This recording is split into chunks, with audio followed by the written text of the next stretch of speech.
સ્તવન કરું, સ્તવન કરું, સ્તવન કરું ઈસુ તારું. વચન સુણીને ગ્રહણ કરું સહુ, તેને પંથે ચાલુ. સ્તવન કરું, સ્તવન કરું, સ્તવન કરું ઈસુ તારું. પ્રિય મિત્રો, સલામ. હાલમાં આપ નિહાળી રહ્યા છો કાર્યક્રમ સ્તવન. મિત્રો, આ અભ્યાસમાં જોડાવાથી આપને ઘણો આત્મિક લાભ થાય છે તે તમારા પ્રતિભાવો દ્વારા અમને જણાવો છો, માટે આભાર. આજે આપણે હજકીએલના 20મા અધ્યાયની 23મી કલમથી 21મા અધ્યાયની 32મી કલમ જોવાના છીએ. તેમાં ઈશ્વર આપણને સર્વ રીતે પૂરું પાડનાર છે તે, ઈશ્વરની આજ્ઞાનું ઉલ્લંઘન કરવાથી આપણને કેવી શિક્ષા થનાર છે તે, અને મસીહ આવે ત્યાં સુધી બાબિલ દાઉદના વંશના છેલ્લા રાજાને હટાવી દે છે તે બાબતો સમજાવવામાં આવી છે. તો મિત્રો, ચાલો આજના અભ્યાસમાં આગળ વધીએ.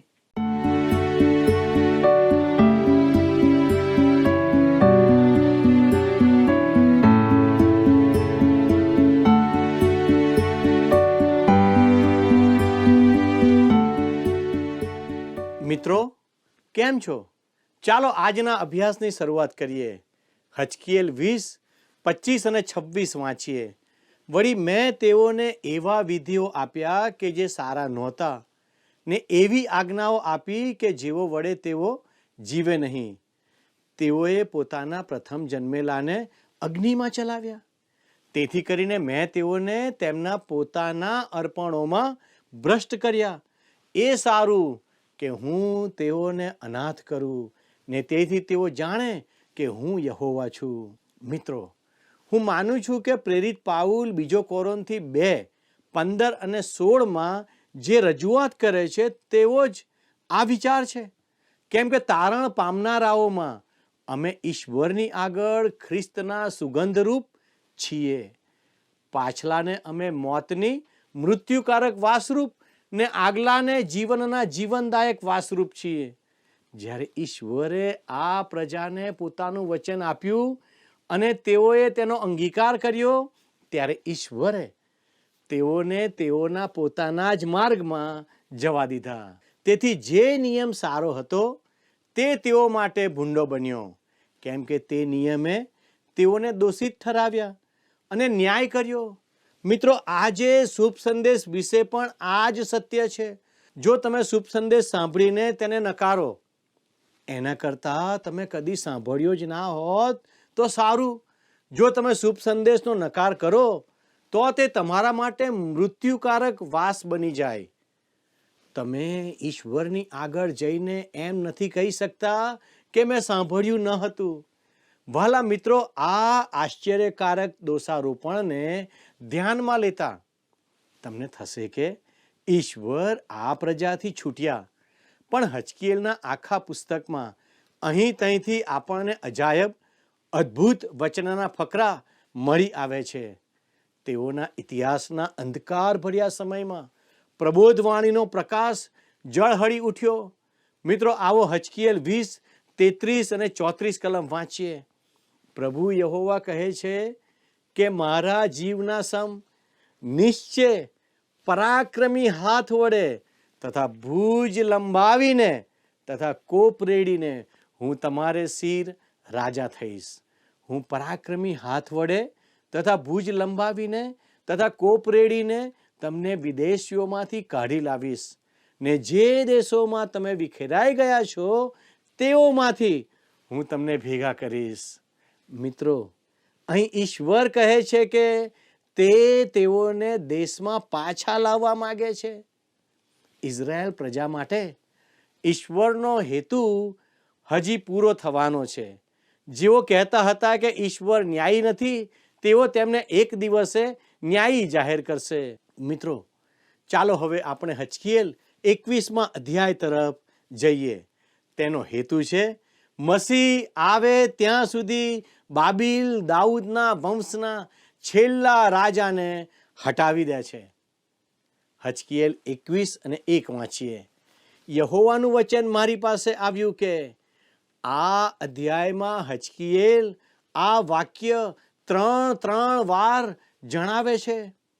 હજકીએલની ધર્મ સેવાની શરૂઆતમાં જ્યારે ઈશ્વરે તેને કાર્ય સોંપ્યું ત્યારે તેને કહ્યું હતું કે તેણે બંડખોર અથવા જડ હૃદયના લોકોને સંદેશો આપવાનો છે.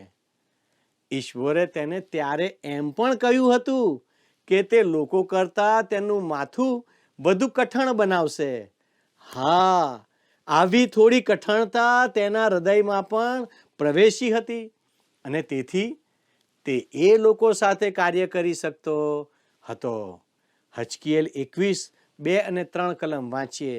હે મનુષ્ય પુત્ર, તારું મુખ યરૂશાલેમ તરફ રાખીને તારી વાણી પવિત્ર સ્થાનો તરફ ઉચ્ચાર ને ઇસ્રાયેલ દેશની વિરુદ્ધ ભવિષ્ય ભાખીને કહે અને ઇસ્રાયેલ દેશને કહે કે યહોવા કહે છે કે જો હું તારી વિરુદ્ધ છું ને મારી તરવાર મ્યાનમાંથી તાણીને તારામાંથી નેક માણસોનો તથા દુષ્ટોનો સંહાર કરીશ. અહીં ન્યાય ઝઝૂમી રહ્યો હતો અને હવે તેને ટાળવો અશક્ય હતું. અહીં ઈશ્વરની કૃપા ચાલુ હતી પણ હવે ન્યાય અને શિક્ષા આવી રહ્યા હતા અને તેમાં કોઈ અપવાદ ન હતો. મિત્રો, યહોવા કહે છે કે જો હું તારી વિરુદ્ધ છું. ઈશ્વરે પ્રથમવાર આવું પોતાના શહેર યરૂશાલેમ માટે કહ્યું. તારામાંથી નેક માણસોનો તથા દુષ્ટોનો સંહાર કરીશ. આ વિચિત્ર લાગે છે પણ ન્યાયી કોણ છે?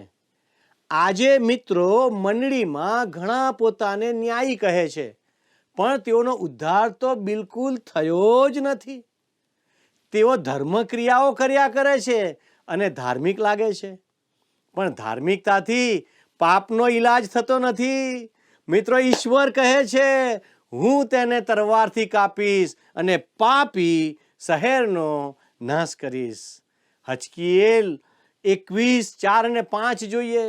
તારામાંથી નેક માણસોનો તથા દુષ્ટોનો સંહાર કરવા માટે મારી તરવાર મ્યાનમાંથી નીકળીને દક્ષિણથી તે ઉત્તર સુધી સર્વ માણસો ઉપર ધસી આવશે અને સર્વ માણસો જાણશે કે મેં યહોવાએ મારી તરવાર મ્યાનમાંથી બહાર કાઢી છે.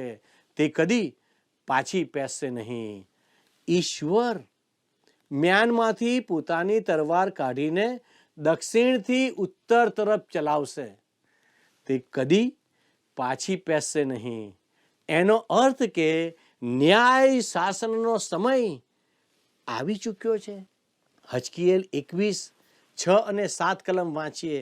તે માટે હે મનુષ્ય પુત્ર, નિશાસા નાખ.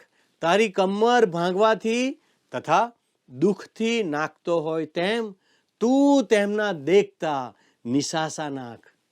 જ્યારે તેઓ તને પૂછે કે તું શા માટે નિશાસા નાખે છે ત્યારે તારે કહેવું કે જે આફત આવે છે તેના સમાચારને લીધે એ વખતે દરેક હૃદય પાણી થઈ જશે ને સર્વ હાથ કમજોર થઈ જશે ને દરેકના હોશ ઉડી જશે ને સર્વ ઘૂંટણો પાણી જેવા ઢીલા થઈ જશે.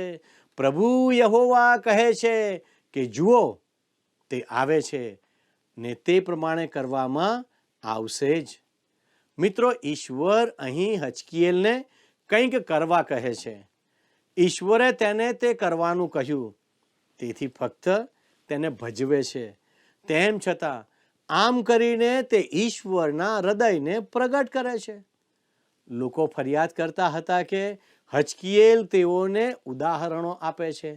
હજકીએલ 20:49 વાંચીએ છીએ કે ત્યારે મેં કહ્યું, અરે પ્રભુ યહોવા, તેઓ મારે વિશે કહે છે કે શું તે દ્રષ્ટાંતોમાં બોલનારા નથી? તેઓ કહેવા માંગતા હતા કે અમને તેનો સંદેશો સમજાતો નથી. ખરેખર તેઓ સમજવા ઈચ્છતા ન હતા. તેઓને એ સાંભળવું ન હતું કે પરિસ્થિતિ ખરાબ છે. ઘણીવાર આપણને લાગે છે કે પ્રભુ ઈસુના દ્રષ્ટાંતો નીરસ અને સમજવા મુશ્કેલ છે, પણ તેવું નથી. જો તમે તે સમજવા ઈચ્છો તો સમજવા સરળ છે. પ્રભુના સમયના ધાર્મિક આગેવાનો સમજતા હતા કે તે શું કહેવા માગે છે. તેથી તો તેઓ તેનો તિરસ્કાર કરતા હતા. તેઓ સમજતા કે તે તેઓની વિરુદ્ધના ન્યાયની વાત કરે છે.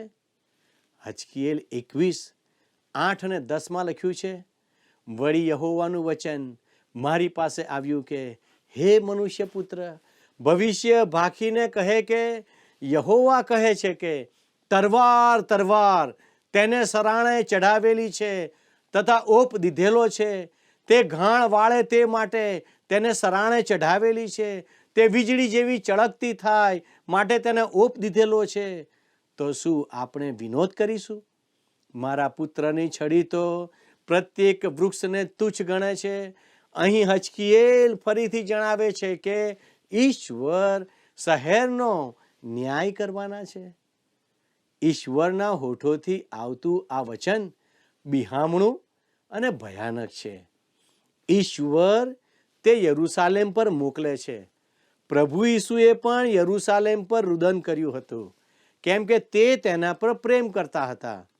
માથી 23:37-38 તે કહે છે, ઓ યરૂશાલેમ યરૂશાલેમ, પ્રબોધકોને મારી નાખનાર ને તારી પાસે મોકલેલાઓને પથ્થરે મારનાર, જેમ મરઘી પોતાના બચ્ચાને પાંખો તળે એકઠા કરે છે, તેમ તારા છોકરાને એકઠા કરવાનું મેં કેટલી વાર ચાહ્યું, પણ તમે ચાહ્યું નહીં. જુઓ, તમારે સારું તમારું ઘર ઉજ્જડ મુકાયું છે. વહાલા દર્શક મિત્રો, જો તમે જાણવા માંગતા હો કે તે ન્યાય શાસન કેવું ભયંકર હતું, તો જ્યારે તીતસ રોમન કાયસારે ઈસવીસન 70 યરૂશાલેમ પર આક્રમણ કર્યું અને તેનો નાશ કર્યો તે વાંચો. હજકીએલના સમયમાં નબુખાદનેસ્સાર રાજા પણ એમ જ કરવાનો હતો. ઈશ્વર જે કરવાના છે તે સ્પષ્ટ જણાવી દે છે. અને આ સંદેશો કંઈ તદ્દન નવો નથી હોતો. યશાયા 66 અને 16 આપણે જોઈએ છીએ, કેમ કે યહોવા સર્વ માણસ જાત સાથે અગ્નિથી તથા પોતાની તરવારથી વાદ કરનાર છે, અને યહોવાથી વિંધાયેલા ઘણા થશે. યશાયા 24 અને 17 કહે છે, હે જગતના વાસી, ભય, ખાડો તથા ફાંદો તારા પર આવી પડ્યા છે. મિત્રો, જે ન્યાય શાસન આવવાનું છે તેથી હજકીએલે નિશાસા નાખવાના છે. પ્રભુ ઈસુએ જે દિવસ આવવાની વાત કરી છે તે હજી આવવાનો છે. લુક 21 અને 26 જણાવે છે, અને પૃથ્વી ઉપર જે આવી પડવાનું છે તેની બીકથી તથા તેની શક્યતાથી માણસો નિર્ગત થશે, કેમ કે આકાશમાંના પરાક્રમો હાલી ઉઠશે. વાલા મિત્રો, હજકીએલે નિશાસા નાખીને રુદન કરવાનું છે, કેમ કે ઈશ્વરે ન્યાયની તરવાર બહાર કાઢી છે. પ્રિય મિત્ર, આપણા સમયમાં પણ ન્યાય આવી રહ્યો છે, પણ આ સંદેશ જેમ હજકીએલના સમયમાં લોકપ્રિય ન હતો તેમ આજે પણ નથી. હજકીએલ 21:18 અને 19 જોઈએ.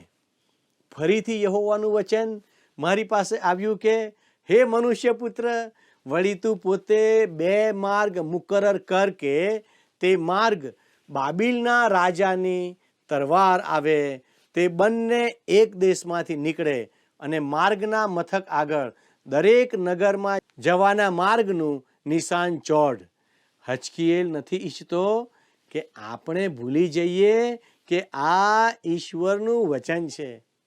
વાલા મિત્રો, નબુખાદનેસ્સાર નક્કી કરવા માંગતો હતો કે તે યરૂશાલેમ કયે માર્ગે આવશે. શું તમને એમ લાગે છે કે તે પ્રભુ તરફ ફરે? ના ના ના, તે તો વિદેશી તથા વિધર્મી હતો. તે તો માર્ગ માટે જોશ વિદ્યા અને જાદુ વિદ્યાનો ઉપયોગ કરે છે. હજકીએલ 21 અને 21 જુઓ, કેમ કે માર્ગમાં ફાંટા પડે છે તે જગાએ 2 માર્ગના મથક પર બાબિલનો રાજા શકૂન જોવા ઊભો છે. તે આમ તેમ તીર હલાવે છે, તે તરાફીમની સલાહ લે છે, તે કલેજામાં અવલોકન કરે છે. વાલા મિત્રો, તે સમયે સલાહ માટે આવી પદ્ધતિઓ વપરાતી હતી અને આજે પણ વપરાય છે. ખરું ને? તે આમ તેમ તીર હલાવે છે. યરૂશાલેમ જવા કયો માર્ગ લેવો તે જાણવા તે તીરને આમ તેમ હલાવીને ફેરવે છે. મિત્રો, નબૂખદનેસ્સાર વિદેશી રાજા હતો. જો કે ઈશ્વર તેની પ્રવૃત્તિઓ અને પ્રક્રિયાઓને કાબૂમાં લઈને નિષ્ફળ કરી શકે છે. હજકીએલ 21 અને 25 વાંચીએ. હે ઇસરાયેલના સરદાર, પ્રાણઘાતક ઘા વાગેલા દુષ્ટ માણસ, આખરની નિશાનીનો સમય તારે માટે આવી પહોંચ્યો છે. પવિત્ર ગ્રંથ બાઇબલમાં આ યુગના અંત વિશે ઘણું બધું કહેવામાં આવ્યું છે. હજકીએલના વાક્યનું ખરું ભાષાંતર કરીએ તો અંત સમયની દુષ્ટતાના સમયમાં. દાનિયેલે પણ આવા શબ્દો વાપર્યા હતા. છેક અંતના સમય સુધી પ્રયત્ન કરતા નાશ પામશે. દાનિયેલ 11 અને 35 જણાવવામાં આવ્યું છે. માથી 24 અને 3 લખ્યું છે, તેમના શિષ્યોએ એકાંતમાં તેમની પાસે આવીને કહ્યું, એ બધું ક્યારે થશે? અને તમારા આવવાની તથા જગતના અંતની શી નિશાની થશે? પ્રભુ ઈસુએ તેમના પ્રશ્નનો જવાબ આપ્યો હતો. પ્રેરિત પાઉલે પણ બીજા થેસ્સાલોનિકીઓના પત્રમાં આ વિશે ઘણું બધું કહ્યું છે. આ માણસ સિદિકિયા એ જ ભવિષ્યના દુષ્ટ સરદારનું ચિત્ર છે. જુઠ્ઠો અને ખ્રિસ્ત વિરોધી જે અંત સમયે આવનાર છે તેનું આ ચિત્ર છે. હજકીએલ 21 અને 26 જોઈએ. પ્રભુ યહોવા કહે છે કે પાઘડી કાઢી નાખ ને મુંગટ ઉતાર. આ સ્થિતિ એવી ને એવી રહેવાની નથી. અધમને ઉચ્ચ સ્થિતિએ ચઢાવ ને ઊંચને અધમ સ્થિતિમાં લાવ. ભલા મિત્રો, સિદિકિયાને નીચો કરવામાં આવશે અને શિલો આવે ત્યાં સુધી, મસીહ આવે ત્યાં સુધી બીજો રાજા દાઉદની રાજગાદી પર બેસશે નહીં. હજકીએલ 21 અને 27 જોઈએ. હું ઉલટાવી નાખીશ. જે હકદાર છે તે આવશે, ત્યાં સુધી એ સ્થિતિ પણ રહેવાની નથી અને હું તે તેને આપીશ. આ નોંધપાત્ર ભવિષ્યવાણી છે. જે હકદાર છે તે આવશે ત્યાં સુધી હું તે તને આપીશ. અહીં પ્રભુ ઈસુની વાત છે. સિદિકિયાથી માંડીને પ્રભુ ઈસુ આવ્યા ત્યાં સુધી દાઉદના વંશમાંનો કોઈ કદી તે ગાદી પર બેઠો નથી. હજકીએલ જણાવે છે કે કોઈ તે ગાદી પર બેસી શકશે નહીં. ફક્ત પ્રભુ ઈસુ ખ્રિસ્ત જ બેસશે. હાલ તે ઈશ્વર પિતાને જમણે હાથે બિરાજમાન છે અને તે પૃથ્વી પર અમલ ચલાવવા આવશે. તેમના શત્રુઓને તે પોતાનું પાયાસન બનાવે ત્યાં સુધી તે રાહ જોઈ રહ્યા છે. આ નોંધપાત્ર ભવિષ્યવાણી ઉત્પત્તિ 49 અને 10 શરૂ થઈ, જ્યારે યાકૂબે પોતાના 12 પુત્રો જે ઇઝરાયેલના 12 કુળો બન્યા તેમને તેઓનું ભવિષ્ય જણાવ્યું હતું. તેણે ત્યાં કહ્યું, શિલો નહીં આવે ત્યાં સુધી યહૂદામાંથી રાજદંડ ખસશે નહીં ને તેના પગ મધ્યેથી અધિકારીની છડી જતી રહેશે નહીં. રાજદંડ રાજા સૂચવે છે. આવે ત્યાં સુધી હિબ્રુ શબ્દોમાં શિલોના અર્થ સમાન છે. તે પ્રભુ ઈસુ ખ્રિસ્ત વિશે કહે છે.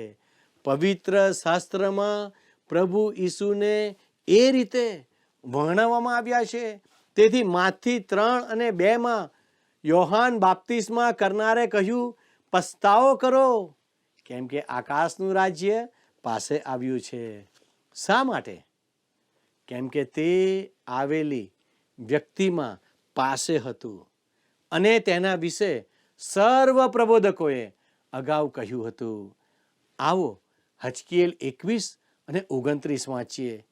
એટલે જે દુષ્ટોને પ્રાણઘાતક ઘા વાગેલા છે ને જેઓને કાળ આખરની શિક્ષાનો સમય આવી પહોંચ્યો છે, તેઓની ગરદન ઉપર તને નાખવાને તેઓ તને વ્યર્થ સંદર્શનો કહે છે ને તને જુઠ્ઠા શકૂન જોઈ આપે છે. વાલા મિત્રો, હજકીએલ અમોરીઓના ન્યાય વિશે બોલી રહ્યો હતો. અહીં ફરીથી પેલી રજૂઆત છે, ને જેઓનો કાળ આખરની શિક્ષાનો સમય આવી પહોંચ્યો છે, તે આ યુગનો અંત દર્શાવે છે. બીજો થેસલોનિકી 2:8 સંત પાઉલ લખે છે, ત્યાર પછી તે અધર્મી પ્રગટ થશે. પ્રભુ ઈસુ માત્ર ફૂંકથી તેનો સંહાર કરશે તથા પોતાના આગમનના પ્રભાવથી તેનો નાશ કરશે. પ્રભુ ઈસુ છેલ્લા દિવસોમાં આ દુશ્મનોનો અંત લાવશે. હજકીએલ 21:31-32 જણાવે છે, હું તારા પર મારો કોપ રેડીશ, મારો ક્રોધરૂપી અગ્નિ હું તારા પર ફૂંકીશ અને પશુવત તથા નાશ કરવામાં બાહોશ એવા માણસોના હાથમાં હું તને સોંપી દઈશ. તું અગ્નિમાં બાળવાનું બળતણ થશે, તારું રક્ત દેશમાં પડશે, કદી પણ તારું સ્મરણ કરવામાં આવશે નહીં, કેમ કે હું યહોવા એ બોલ્યો છું. વાલા મિત્રો, હજકીએલની પેઢી બંદીવાસમાં જવાની હતી. તેઓના માટે આ તેમનો અંત હશે. તેઓના સંતાનો એટલે કે નવી પેઢી ઇઝરાયલ દેશમાં પાછા આવશે. વાલા મિત્રો, ઈશ્વરે હજુ પણ આપણને સમય આપ્યો છે. આજે તમારી પાસે તક અને સમય છે. દુષ્ટ બાબતો તરફ ધ્યાન ન આપતા ઈશ્વર તરફ પાછા ફરો. ઈશ્વર તમને બોલાવી રહ્યા છે. તે તમારો બચાવ કરવા માંગે છે. તે અંધકાર ભરી અગ્નિની ખાઈમાંથી તમને બચાવવા માંગે છે. પસ્તાવો કરો. વાલા દર્શક મિત્રો, ઈશ્વરની તરફ પાછા ફરો. અને મારી પ્રાર્થના છે, ઈશ્વર તમને સહાય કરે અને ઈશ્વર તમને મદદ કરે.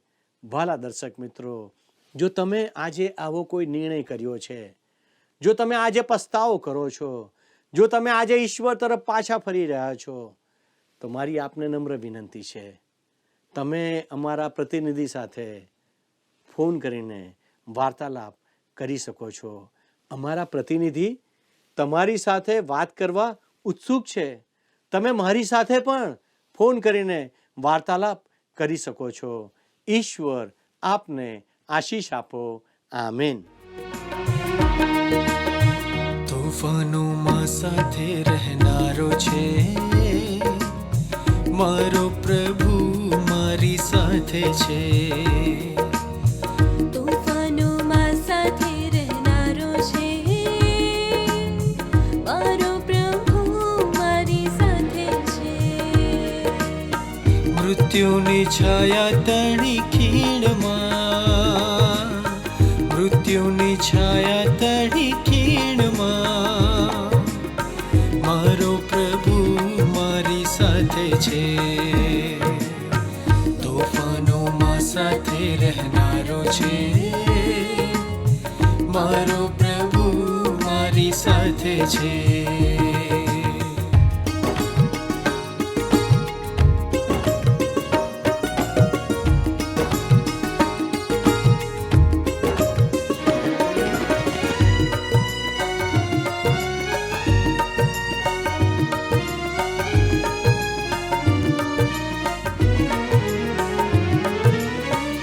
સત્ય સનાતન જીવન તું, તારણનો દેનારો તું. સત્ય સનાતન જીવન તું, તારણનો દેનારો તું. ખોવાયેલાનો શોધનારો છે,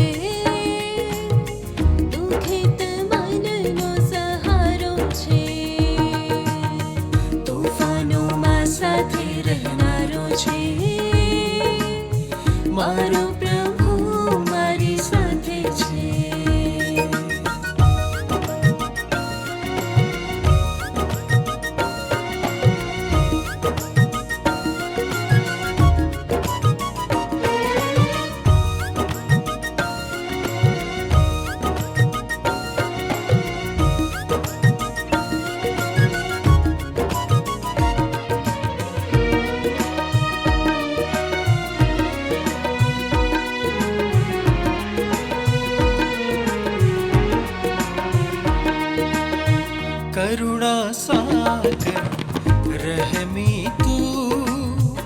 શાંતિનો દેનારો તું, કરુણા સાગર રહેમી તું, શાંતિનો દેનારો તું. મારી વાતોને સાંભળનારો છે, મારા પ્રશ્નોનો ઉત્તર છે. તોફાનોમાં સાથે રહેનારો છે, મારો પ્રભુ મારી સાથે છે. તોફાનોમાં સાથે રહેનારો છે, મારો પ્રભુ મારી સાથે છે. મૃત્યુની છાયા તેની ખીણમાં, મૃત્યુની છાયા તેની ખીણમાં, મારો પ્રભુ મારી સાથે છે.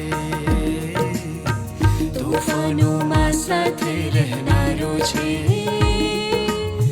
મારો પ્રભુ મારી સાથે છે.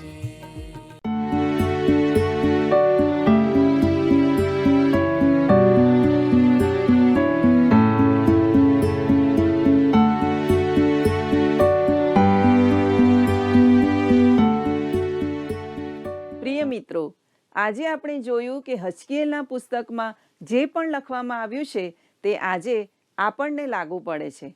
આજના અભ્યાસમાં યહોવાનું વચન એવો શબ્દ વારંવાર આવ્યો છે. એનો મતલબ એવો થયો કે ઈશ્વરના વચનો આપણે પાળવા જોઈએ. યરૂશાલેમને વારંવાર હજકીએલ મારફતે જુદી જુદી બાબતોમાં ચેતવણી આપવામાં આવી. તેમના વિધિઓ નહીં પાળનારનો અથવા તો ઈશ્વરનો નકાર કરનારનો ન્યાય કરવામાં આવશે અને તેમનો હંમેશા માટે નાશ થશે એમ જણાવ્યું. પણ લોકોએ તે સાંભળ્યું નહીં. આજે પણ મંડળીમાં પણ ધાર્મિકતાએ પ્રવેશ કર્યો છે. લોકો ધાર્મિક વિધિઓમાં એટલા તો ડૂબી ગયા છે કે સાચા ઈશ્વરને ઓળખી શક્યા નથી. પણ મિત્રો, યાદ રાખજો, ધાર્મિકતા આપણને સ્વર્ગમાં લઈ જશે નહીં, પણ ઈશ્વરના વચનો પાડીને અને તેને આધીન રહીને જીવવાથી અને પાપનો પસ્તાવો કરીને ઈશ્વર તરફ પાછા ફરવાથી ઈશ્વર આપણો ચોક્કસ બચાવ કરશે. મિત્રો, આજનો પ્રશ્ન છે, દાઉદના વંશના છેલ્લા રાજાને કોણ હટાવે છે? એ બાબિલ, બી યરૂશાલેમ, સી મિસર, ડી નેગેબ. મિત્રો, ગત પ્રશ્નનો જવાબ છે એ મરણ. અમારા કાર્યક્રમ સંબંધી આપના પ્રતિભાવો મોકલવા માટે અમારો ફોન નંબર છે 94 29 37 56 10 9429375610. આજના પ્રશ્નનો જવાબ પણ આ નંબર પર જલ્દીથી મોકલી આપશો. આભાર. શું તમને આ કાર્યક્રમ ગમ્યો? અત્યારે જ અમને મિસ કોલ કરો